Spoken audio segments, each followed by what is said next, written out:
राम राम मित्रों, आज की सेशन में हम लोग फरवरी 2025 के इंपॉर्टेंट करंट अफेयर को पढ़ेंगे। 25 से 30 क्वेश्चन होगा, जिसमें मैं कोशिश करूंगा कि इंपॉर्टेंट क्वेश्चंस को कवर कर दिया जाए। तो आइए स्टार्ट करते हैं क्वेश्चन नंबर 1 के साथ। मित्रों, वर्ष 2022 से रसिया और यूक्रेन के बीच वार चल रहा है। वार अभी तक थमा नहीं है, ठीक है। तो रसिया क्रूड ऑयल का एक बहुत बड़ा सप्लायर है, ठीक है। क्रूड ऑयल, तो वहां से इन 3 सालों में सबसे अधिक यानी कि टॉप बायर कौन कौन रहा है मित्रों? तो चाइना सबसे ज्यादा क्रूड ऑयल की खरीदारी किया है रसिया से, उसके बाद इंडिया और फिर टर्की, ठीक है। तो ये 3 देश है जो कि पिछले वर्ष रसिया और यूक्रेन के वार के बीच सबसे ज्यादा इंपोर्ट किया है क्रूड ऑयल को, ठीक है। नेक्स्ट क्वेश्चन मित्रों, अपना नेक्स्ट क्वेश्चन है माउंट एटना से। तो इसमें क्वेश्चन कैसे पूछा जा सकता है कि माउंट एटना क्या है? तो आप बताओगे कि यूरोप का जो टॉलेस्ट मोस्ट एक्टिव वोल्केनो में से एक है, और ये एक यूनेस्को वर्ल्ड हेरिटेज साइट भी है, ठीक है। और यहां अभी हाल फिलहाल में यहां पे अभी विस्फोट चल रहा है, इसलिए न्यूज में बना है। फरवरी माह की न्यूज है और हम लोग अभी अगस्त में पढ़ रहे हैं, लेकिन फरवरी माह का है तो हम लोग को ध्यान में रखना होगा। और फिर आपसे पूछा जा सकता है कि माउंट एटना कहां पे लोकेटेड है? तो यूरोप में लोकेटेड है। तो यूरोप के कौन सी कंट्री में? तो इटली में, ठीक है। अगला क्वेश्चन मित्रों अपना ब्लैक प्लास्टिक से है और एक काफी इंपॉर्टेंट टॉपिक है यूपीएससी के लिए, ठीक है। तो इसके लिए आप राइटिंग की भी प्रैक्टिस इस टॉपिक पे कर सकते हैं। तो मुद्दा यहां पे ये है कि ब्लैक प्लास्टिक कहां से आता है, कैसे बनता है? तो मित्रों, जो हमारे घर में इलेक्ट्रॉनिक वेस्ट होती है जैसे कि टीवी की, कंप्यूटर की या कोई अदर अप्लायंसेस से, उन्हीं से ब्लैक प्लास्टिक बनता है। और इन ब्लैक प्लास्टिक का यूज हमारे घर में यूज होने वाली आइटम जैसे हम सब्जी चलाते हैं, उसका भी यूज इसमें किया जाता है। और ये काफी हजारस होता है। फूड ट्रे, जो हम लोग खाना रखने लगते हैं, ट्रे में जो खाना रखते हैं, वो भी ब्लैक प्लास्टिक से बनती है। या प्लास्टिक की अनसारी कंटेनर जिसमें हम लोग फूड की आइटम स्टोर करते हैं, वो भी ब्लैक प्लास्टिक की बनी होती है। अब ये क्या है कि इनका इस्तेमाल ना के बराबर करना चाहिए, बिल्कुल ना करना चाहिए, क्योंकि इनमें फ्लेम रिटार्डेंट मटेरियल लगी हुई होती है। क्या? Flame retardant. अब फ्लेम रिटार्डेंट का मतलब क्या होता है? जैसे कि मान लो इनमें ये जो ब्लैक प्लास्टिक से जो मटेरियल हम घर में यूज करते हैं, इनमें ब्रोमीन होती है, एंटीमनी होती है और हेवी मेटल होता है। हेवी मेटल मतलब लेड, कैडमियम एंड मरकरी, जो कि हमारे फूड आइटम्स को खराब करता है। तो इसे हर घर से निकाल फेंकना चाहिए। अगला क्वेश्चन गोल्डीन से है। मित्रों, गोल्डीन और गोल्ड में फर्क होता है, ठीक है। गोल्डीन से आप ज्वेलरी नहीं बना सकते हो, जबकि गोल्ड से ज्वेलरी बना सकते हो। तो भाई आखिर गोल्ड और गोल्डीन में क्या फर्क है? तो गोल्डीन जो होता है 2D शीट ऑफ गोल्ड होता है, ठीक है। और एक मोनोलेयर, एक लेयर की गोल्ड होती है, और एक 2D शीट ऑफ गोल्ड होता है, ठीक है। और गोल्डीन को हम लोग ज्वेलरी या कॉइनेज में यूज नहीं कर सकते हैं, क्योंकि ये काफी पतला होती है, काफी पतला सीट जो होती है काफी पतला होती है कंपेयर टू गोल्ड, ठीक है। और कितना पतला होता है वो मैं बताता हूं, approximately 400 times thinner than commercially available gold leaf, यानी कि 400 गुना ये पतली होती है जो अनगोल्ड हम लोग जो कमर्शियली अवेलेबल है उसके कंपेयर में, ठीक है। अगला क्वेश्चन मित्रों, अगला क्वेश्चन है हाइफ्रिक्स एविएशन। याद रखना, हाइफ्रिक्स एविएशन इंडिया का पहला सुपरसोनिक रामजेट इंजन को डेवलप कर रहा है प्राइवेटली, जिसका नाम है तेज। क्या नाम है जिसका नाम है तेज? याद रखना, ये तेज इसका नाम है। यानी कि आपसे क्वेश्चन पूछा जा सकता है कि इंडिया जो अपना प्राइवेटली सुपरसोनिक रामजेट इंजन बना रहा है उसका नाम है तेज, ठीक है। उसका नाम क्या है? तो उसका नाम तेज है। और कौन डेवलप कर रहा है? तो हाइफ्रिक्स एविएशन, ठीक है। याद रखना, एक बार मैं और समझा देता हूं। हाइफ्रिक्स एविएशन इंडिया का पहला सुपरसोनिक रामजेट इंजन, जिससे नाम तेज दिया गया है, को डेवलप कर रहा है, वो भी प्राइवेटली डेवलप कर रहा है, ठीक है। अगला क्वेश्चन मित्रों, ये एक डिजीज को लेकर है, और डिजीज का नाम है ऑन्कोसर्सियासिस। ऑन्कोसर्सियासिस क्या होता है मित्रों? इसे हम रिवर ब्लाइंडनेस के नाम से जानते हैं, ठीक है। इसे हम रिवर ब्लाइंडनेस के नाम से जानते हैं। तो अफ्रीका की पहली कंट्री कौन सी बनी है जो कि ऑन्कोसर्सियासिस को अपने देश से पूरी तरह से हटा दिया है, ठीक है, यानी कि रिमूव कर दिया है। और ऐसा मतलब उसको ठप्पा कौन लगाया है? तो WHO ने लगाया है। WHO ने बोल दिया है कि भाई अफ्रीका की एक कंट्री है जहां से ऑन्कोसर्सियासिस, जिसे हम रिवर ब्लाइंडनेस बोलते हैं, वहां से पूरी तरह से खत्म हो गई है। और उस देश का क्या नाम है मित्रों? नाइजर। उस देश का नाम है नाइजर, ठीक है। और ये अफ्रीका का पहला कंट्री बना है, और ग्लोबली बात करें तो ग्लोबली ये 5वां कंट्री बना है जो कि रिवर ब्लाइंडनेस को पूरी तरह से खत्म कर दिया है। नेक्स्ट क्वेश्चन मित्रों, हर देश, जो भी देश होती है, अपनी सोवरेनिटी को बरकरार रखने के लिए समय समय पे मैप पब्लिश करती है, ठीक है। तो यहाँ पे वियतनाम ने ही हाल में यानी कि जनवरी फरवरी के दिनों में एक मैप को पब्लिश किया, जिसमें उसने बताया कि गोल्फ ऑफ टोंकिन, तो आपसे पूछा जा सकता है गोल्फ ऑफ टोंकिन कहां आता है, तो वियतनाम में। तो गोल्फ ऑफ टोंकिन में इन्होंने 14 ऐसे पॉइंट को मार्क किया है। अब 14 पॉइंट कहां से है, 14 पॉइंट कहां से है, तो मैं आपको बता दूं, क्वांग निन प्रोविंस से लेके क्वांग ट्री प्रोविंस तक, ठीक है, याद रखना, मैं इसे मार्क कर देता हूं, क्वांग निन प्रोविंस से क्वांग ट्री प्रोविंस। तो कुल मिलाकर बात यह है कि वियतनाम ने गल्फ ऑफ टोंकिन में 14 पॉइंट को मार्क किया है, ठीक है। वो बताया है कि भाई ये मेरा है, और वो 14 पॉइंट कहां से कहां तक है, तो क्वांग निन प्रोविंस से क्वांग ट्री प्रोविंस, याद रखना, एक क्वांग क्वांग दोनों में है, निन टू ट्री, आप याद रखना, Quang Ninh province to Quang Tri province. Okay, अगला क्वेश्चन मित्रों, अगला क्वेश्चन बजट से रिलेटेड है। इसमें आपसे कैसे पूछे जा सकते हैं क्वेश्चन, वो मैं आपको समझाता हूं, ठीक है मित्रों। हर साल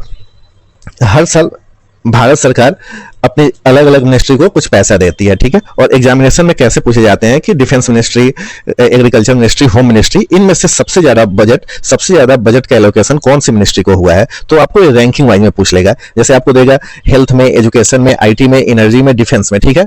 तो आपको वहां पे अरेंज करना होगा कि या तो असेंडिंग ऑर्डर में किनको मिला है या डिसेंडिंग ऑर्डर में किनको मिला है। तो अब बेसिकली ऊपर से 3-4 याद रख लेना, और कुछ इंपॉर्टेंट मिनिस्ट्री का याद कर लेना जिनको कितना बजट एलोकेट हुआ है। तो इस बार सबसे ज्यादा अगर किसी को पैसे मिले हैं तो डिफेंस को मिले हैं, डिफेंस मिनिस्ट्री को मिले हैं 4,91,732 करोड़ का इनका अपना बजट रहने वाला है 2025 से 2026 के लिए, इंडिविजुअल बजट इनका रहने वाला है, ठीक है। उसके बाद रूरल डेवलपमेंट को पैसा मिला 2,66,817 करोड़, देन होम अफेयर को 2,33,211 करोड़ रुपए मिले, ठीक है। उसके बाद एग्रीकल्चर एंड एलाइड एक्टिविटी को 1,71,437 करोड़, ठीक है। ये सारे अमाउंट जो मिले हैं लाख करोड़ में ही मिले हैं। पहला था 4,91,732 करोड़, फिर 2,66,817 करोड़, होम फेयर को 2,33,211 करोड़, ठीक है। तो ऐसे ही आप इसको एक बार ध्यान में रख लेना, ठीक है। और इसमें इंपॉर्टेंट कौन कौन से, डिफेंस से लेके एग्रीकल्चर, एजुकेशन, हेल्थ, लगभग सारे इंपॉर्टेंट है। एक बार आप 3-4 बार इसको सुबह उठो और देख लो, शाम में फिर रात में सोने जाओ तो देख लिया करो, ऐसे आपके दिमाग में बैठ जाएगा। एग्जैक्ट फिगर याद नहीं करना है आपको, अरेंजिंग डिसेंडिंग ऑर्डर में याद रखना है, ठीक है। और याद करना आसान है, जैसे मान लो डिफेंस को लगभग 5 लाख करोड़ का मिला है, क्योंकि 4,91,000 हुआ तो लगभग 5 लाख में मान लो। उसके बाद रूरल डेवलप को 2,66,000, फिर होम फेयर को 2,33,000, उसके बाद तो 2 लाख में कोई है ही नहीं। उसके बाद एग्रीकल्चर को 1,71,000। तो ऐसे आप दिमाग में बैठा के याद करोगे तो याद हो जाएगा, कोई बड़ी बात है नहीं। नेक्स्ट क्वेश्चन मित्रों, अपना नेक्स्ट क्वेश्चन है हैमर से रिलेटेड। अब मित्रों हैमर क्या है, तो हैमर एक वेपन है, ठीक है, जिसका पूरा नाम है highly agile modular mutation extended range. ये एक एयर टू ग्राउंड वेपन है, यानी कि ऊपर से नीचे की तरफ ही वार करती है, ऊपर से नीचे की तरफ आती है। तो जब ऐसे क्वेश्चन आता है तो इसके बारे में पूछा जाता है कि भाई इनको डेवलप कौन कर रहा है, इनको बना कौन रहा है, उन चीजों को हमको ध्यान में रखना होता है। तो आइए हैमर को कौन बना रहा है और हैमर किस तरह का वेपन होगा वो मैंने आपको बता दिया। तो हैमर को भारत इलेक्ट्रॉनिक्स लिमिटेड यानी बेल और सैफरन इलेक्ट्रॉनिक्स एंड डिफेंस, इन दोनों ने एक एमओयू को साइन किया है, जिनमें इन्होंने कहा है कि हम प्रोडक्शन से लेके इनका कस्टमाइजेशन से लेके मेंटेनेंस तक सारा काम हम दोनों मिलकर करेंगे, ठीक है। और किस वेपन की बात हो रही है, हैमर का पूरा नाम बता दिया, highly agile modular mutation extended range, और एक एयर टू ग्राउंड वेपन है। नेक्स्ट क्वेश्चन मित्रों, हर साल हमारे देश में बीटिंग दी रिट्रीट सेरेमनी मनाया जाता है। अब एक कब मनाया जाता है, जब हमारे देश में 26 जनवरी को रिपब्लिक डे मनाया जाता है। तो रिपब्लिक डे के ठीक 3 दिन के बाद यानी 29 जनवरी को बीटिंग द रिट्रीट सेरेमनी मनाया जाता है लाल किला में, ठीक है, हर साल। लेकिन इस साल का मतलब है कि 2025 में दिल्ली के अलावा एक और ऐसा शहर है जहां पे बीटिंग द रिट्रीट सेरेमनी को होस्ट किया गया, ठीक है। और एक कौन सा सिटी है, तो मित्रों भोपाल में इसको होस्ट किया गया, और भोपाल मध्य प्रदेश की राजधानी है, ठीक है, ध्यान रहेगा आपको। मित्रों एक जुरासिक वर्ड का फॉसिल्स मिला है, ठीक है, जुरासिक वर्ड का फॉसिल मिला है, ठीक है, और जिसका नाम है बैमीनोर्निस जेंगेनेंस। तो ये चाइना के फ्यूजियान प्रोविंस में इसको डिस्कवर किया गया है। तो आपसे पूछा जा रहा है कि कितनी साल पुरानी ये फॉसिल्स हो सकती है। देखो फिर से ध्यान में रखना कि एक जुरासिक वर्ड का फॉसिल मिला है जिसका नाम हमने दिया है बैमिनोर्निस जेंगेनेंसिस, और ये कहां पे मिला है? चाइना के फुजियान प्रोविंस में। तो पूछा जा रहा है कि कितने साल पुरानी हो सकती है। तो मित्रों ये 100, 200 साल, 1000 साल की पुरानी नहीं है, 150 मिलियन ईयर्स पुरानी है फॉसिल है, ठीक है, और जुरासिक वर्ड की फॉसिल है। नेक्स्ट क्वेश्चन मित्रों एक कंट्री से रिलेटेड है, चिली। तो चिले आपको साउथ अमेरिका में लोकेटेड है, वो भी वेस्टर्न साउथ अफ्रीका में। इसकी कैपिटल की बात करें तो सेंटियागो है, और वहां के प्रेसिडेंट है गैब्रियल बोरिक। और इंपॉर्टेंट चीज, यहाँ की फर्स्ट वुमेन प्रेसिडेंट कौन बनी है? तो मित्रों यहाँ की फर्स्ट वुमेन प्रेसिडेंट बनी है मिशेल बैचलेट। इसलिए चिले के बारे में मैं आप लोगों को बता दिया क्योंकि वहां पे अभी उस देश को यानी चिले देश को पहली महिला राष्ट्रपति मिली है, यानी देश फॉर्मेशन होने के बाद। तो उनका नाम क्या है? Michelle Bachelet. और बाकी चीज कैपिटल मैंने बता दिया सेंटियागो है, और प्रेसिडेंट अभी वहां वर्तमान के गैब्रियल बोरिक है, ठीक है। नेक्स्ट क्वेश्चन मित्रों, हरियाणा हमारे देश का एक राज्य है जो कि दिल्ली से लगा हुआ है, ठीक है, दिल्ली से सटा हुआ है। तो इसने एक अचीवमेंट प्राप्त किया है। अचीवमेंट इसकी क्या है कि इनका जो रेलवे नेटवर्क है, वहां पे इन्होंने अपने रेलवे नेटवर्क को पूरी तरह से इलेक्ट्रीफाइड कर दिया है, यानी कि 100% इलेक्ट्रिफिकेशन हो चुका है हरियाणा राज्य में। किसका? तो उनके रेलवे नेटवर्क का, ठीक है, और ऐसा करने वाला है देश के पहला राज्य बना है। ध्यान रखिएगा, Haryana become the first Indian state to achieve 100% electrification of its railway network. Okay, आइए अगला क्वेश्चन देखते हैं। अगला क्वेश्चन साइंस से रिलेटेड है, और आपसे पूछा जा रहा है कि टोरिफैक्शन टेक्नोलॉजी क्या होता है। मित्रों टोरिफैक्शन टेक्नोलॉजी क्या होता है, ठीक है। तो बेसिकली टोरिफैक्शन टेक्नोलॉजी क्या होता है? एक थर्मल प्रोसेस होता है। अब थर्मल प्रोसेस से मतलब होता है कि इसमें आपको हीट देना है, ठीक है। तो जब आप हीट देते हो तो जो बायोमास होता है, बायोमास कोल लाइक यानी कोयला की तरह मटेरियल में वो बदल जाता है, लेकिन इसकी जो फ्यूल प्रॉपर्टी होती है कोयला से काफी अच्छे क्वालिटी की होती है। तो टोरिफिकेशन टेक्नोलॉजी क्या है? एक थर्मल प्रोसेस है जो कि कन्वर्ट करता है बायोमास को कोल लाइक मटेरियल में, ठीक है, विथ इनहैंस फ्यूल प्रॉपर्टी। तो इस तरह से हम बोल सकते हैं कि टोरिफैक्शन टेक्नोलॉजी क्या है? यह एक सस्टेनेबल मेथड है जो कि वेस्ट को एनर्जी में कन्वर्ट कर देता है, यानी कि टोरिफैक्शन टेक्नोलॉजी से हम वेस्ट को एनर्जी में कन्वर्ट कर सकते हैं। ओके, अगला क्वेश्चन इंपॉर्टेंट क्वेश्चन है, काफी इंपॉर्टेंट क्वेश्चन है। एपोफिस, नाम आप लोग याद रखिएगा, एपोफिस। अब एपोफिस का मतलब क्या होता है? मित्रों एपोफिस क्या है? एक आपको एस्ट्रॉयड है, ठीक है, एस्ट्रॉयड है जो कि पहली बार 2014 में डिस्कवर किया गया था, जो कि अर्थ के आसपास से घूम रहा था, ठीक है, और उस समय सबसे हजारस एस्ट्रॉयड के रूप में इसे पहचान मिली थी, ठीक है। अब हम इनका उपयोग करने वाले हैं, इस एपोफिस एस्ट्रॉयड का यूज करने वाले हैं, और किन पर्पस में यूज करने वाले हैं? तो इनको हम प्लैनेटरी डिफेंस स्टडीज के मामले में हम इनको स्टडी करेंगे, ठीक है। इनको प्लैनेटरी डिफेंस स्टडीज में हम लोग इनको स्टडी करेंगे, पढ़ेंगे, ठीक है। नेक्स्ट क्वेश्चन मित्रों जर्मनी। अब जर्मनी के चांसलर के बारे में बहुत बार क्वेश्चन पूछा जा सकता है और पूछा जा चुका है।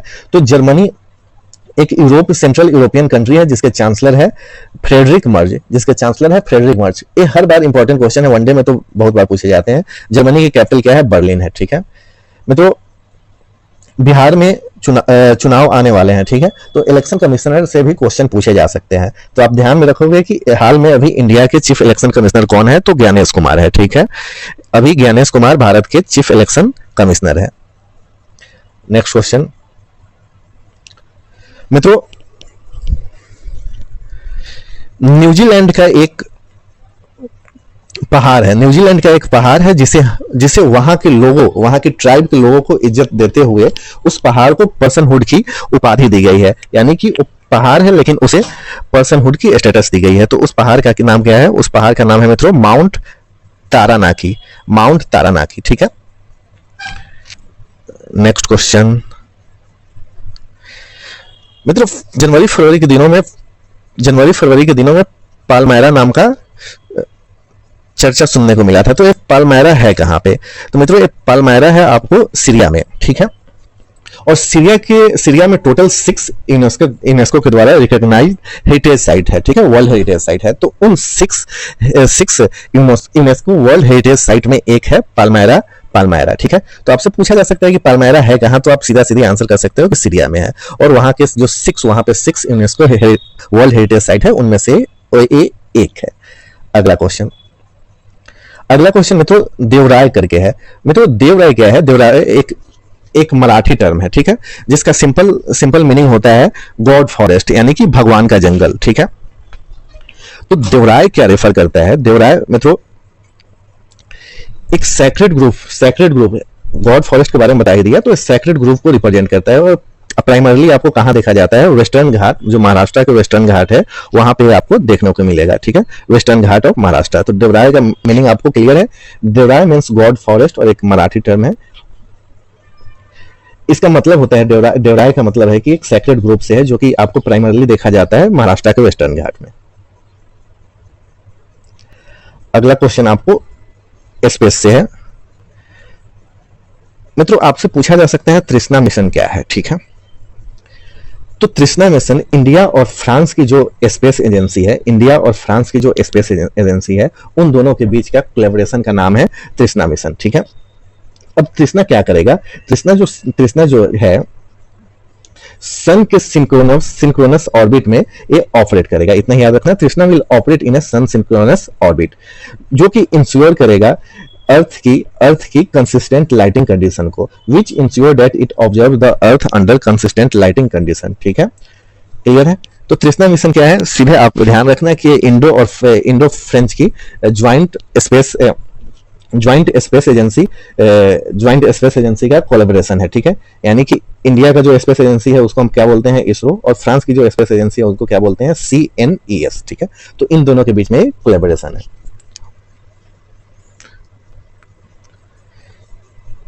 Next question, Tamal.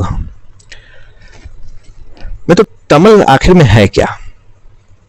मैं तो तमल एक वारशिप है जो कि रसिया में बन रही है, और किनके लिए बन रही है? तो इंडियन नेवी के लिए बन रही है, ठीक है। तो तमल क्या है? एक स्टेल्थ फ्रैगेट है, मतलब कि ये वारशिप है जो कि रसिया में बन रही है, और किनके लिए बन रही है? तो इंडियन नेवी के लिए। ओके मित्रों, हर्ट लैम्प करके एक पुस्तक है जो कि कनाडा की शॉर्ट स्टोरी है, हर्ट लैम्प, और इसका पूरा नाम है हर्ट लैम्प सिलेक्टेड स्टोरी, ठीक है, हर्ट लैम्प सिलेक्टेड स्टोरीज, ध्यान रखना।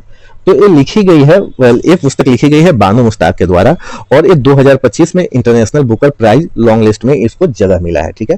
तो आपसे पूछा जा सकता है बुक का नाम रखना, heart lamp selected stories is a book which is written by Banu Mushtaq, और कौन सी लैंग्वेज में लिखी गई है? तो कन्नड़ा लैंग्वेज में लिखी गई है। और इस बुक को इंटरनेशनल बुकर प्राइज की लॉन्ग लिस्ट 2025 में इनको जगह मिली है। अगला क्वेश्चन,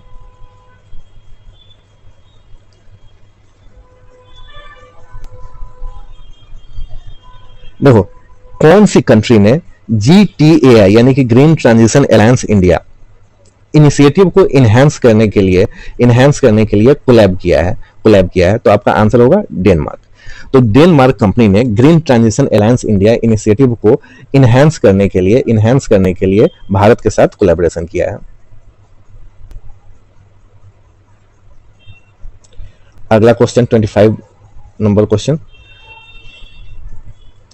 मित्रों 25 नंबर क्वेश्चन में आपसे पूछा जा रहा है कि बजट तो हर साल पेश होता है, तो इस साल जो बजट पेश हुआ 2025 से 2026 के सेशन के लिए, तो उसमें भारत की सरकार ने एक टारगेट, एक लक्ष्य को रखा है कि वर्ष 2047 तक हम अपना न्यूक्लियर एनर्जी का जो क्षमता है, न्यूक्लियर एनर्जी की जो कैपेसिटी है 100 गीगावाट तक करने जा रहे हैं, ठीक है।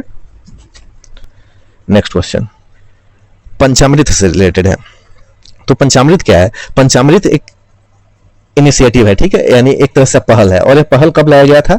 तो COP26 समिट जो कि ग्लासगो में हुआ था वर्ष 2021 में, और इसमें बोला गया है कि हम क्लाइमेट चेंज को कैसे टैकल करेंगे, क्लाइमेट चेंज को कैसे रोका जा सकता है, उसके बारे में इनिशिएटिव लिया गया है, और इसका नाम है पंचामृत।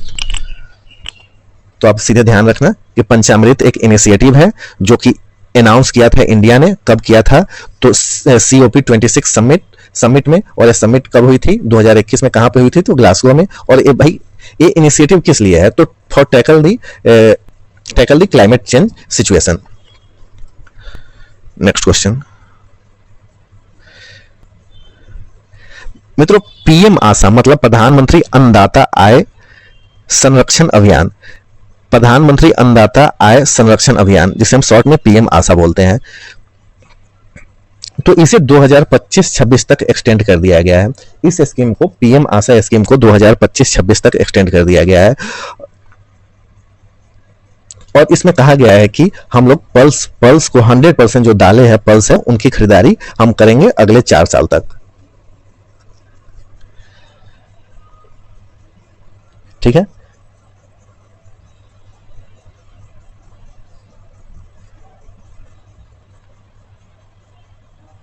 यानी कि 2025-26 तक जो पीएम आशा स्कीम था उसे अगले 4 साल तक एक्सटेंशन मिल गया है और बोला गया है कि हम 100% दाल की खरीदारी करेंगे।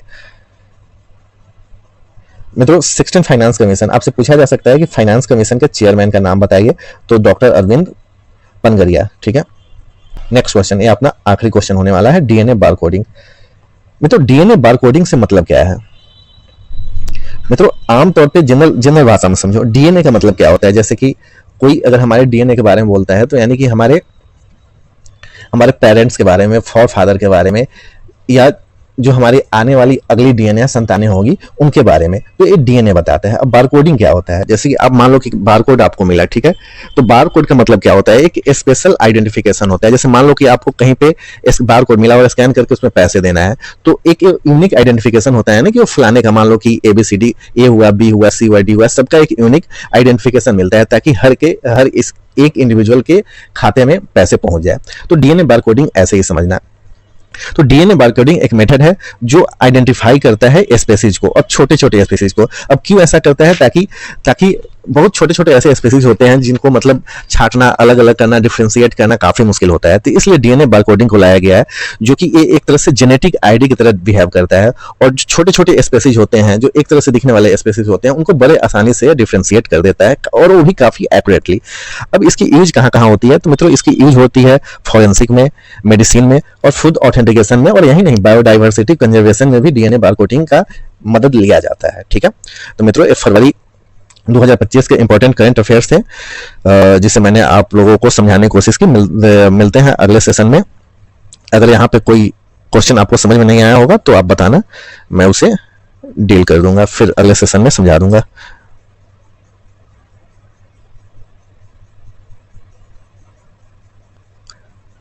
जय हिंद, जय भारत।